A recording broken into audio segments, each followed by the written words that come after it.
Labą dieną, mėly telšiškiai. Darysiu vėl pranešimą rajonų gyventojams, kaimo žmonėms ypatingai, tai liečia kaimo žmonės.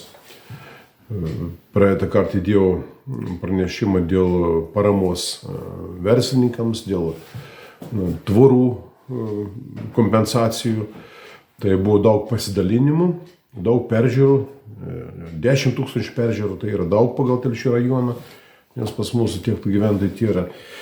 Ir ta naudinga informacija, pasidalinkit čia informaciją, čia nėra mano reklama kokia, paprasčiausiai aš teikiu informaciją, jūs pasidalinkit, kad visi rajono žmonės žinotų, kad visi galėtų pasinaudoti tuo, ką privalo duoti savivaldybė.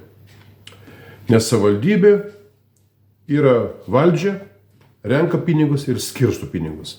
Renka pinigus neteisingai, skirsto irgi neteisingai. Ir pinigai ir paskirsto neteisingai, saviškiams atitenka, partijų nariams, jie juos informuoja ir kokie projektai vyksta, kokios paramos, jie informuoja per savo lobistinės organizacijas, yra informuojami žmonės ir rašo tas paraiškas, o kiti žmonės taip ir nesužino. Ir paskui sako, ir kur jūs buvot? Iš kur gali žmogus paprastas žinoti, eindamas į darbą, kad yra parama, kad tau priklauso tas. Tai va, dėl verslininkų paramos. Pasidalinkit, darbų aš paviešinsiu, visi ateikti savivaldybę, prašykit paramos, mūsų merginos privalo teikti informaciją, ateikti priimamai, nieko nereikia jums galvoti, ateikti priimamai, pasiteiraukit, mergaitės jums pasakys ir adresus, kur rašyti, ką atsinešti, kokius dokumentus teikti, viską pasakys mergaitės vienu langeliu principu, jums nereikia nelakstyti kažkur po visą savivaldybę. Tai va, ir sužinosit visi. Dabar pranešimas šiandien yra sekantis dėl kelių.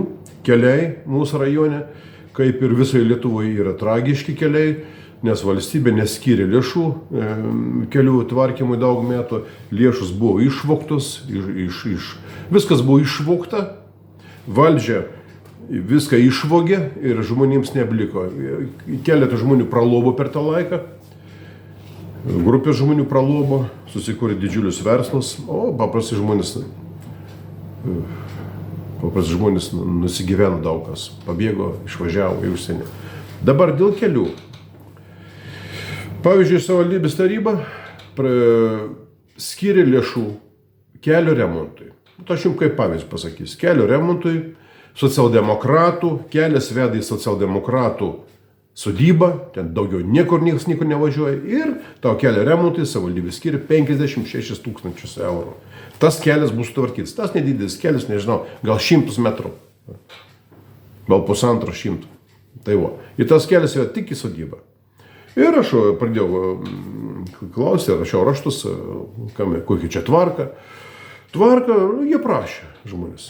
Prašė socialdemokratai, turtingi verslininkai, gavę milijoninės paramas iš ES ir dar kelią mes jiems sutvarkysim už jūsų pinigus. Dabar gerbiami Telšių rajonų gyventojai, kreipiuosi į visus gyventojus, visi važinėjam keliais, visi naudojamės daugiau ar mažiau viešuoju transportu ar nuosavu. Keliai žiaurūs yra ir reikia rašyti paraiškas, skundus, raštus. Būkit malonus. Kaimo žmonės, jūs geriau žinot, to kelių pas mus yra 100 km. Blogas kelias yra, o keliai 90% ir blogi, asfaltai išdaužyti, žvyrkeliai ne išvis ten štylių, žvyrkelių galim važiuoti nebent su traktorium. Į traktorius gaila. Rašykit raštus. Yra kelias, ateikit į seniūniją, parašykit raštą, neskambinėkit.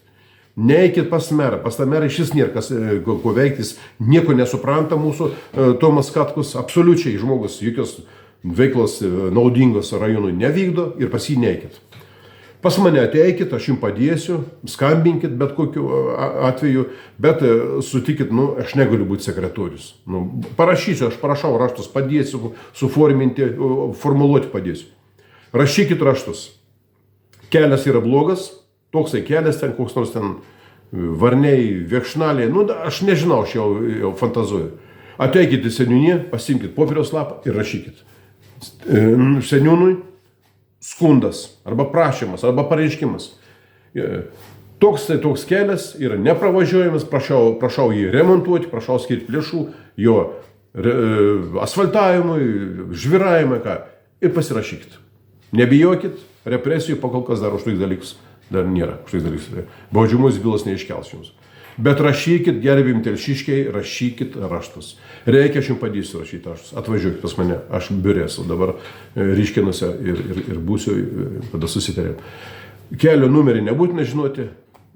Yra, jeigu fotografuojat, turit fotografijų, sudaužytų kelią, dar geriau. Rašykit skundus visi Telšių rajonų gyventojai.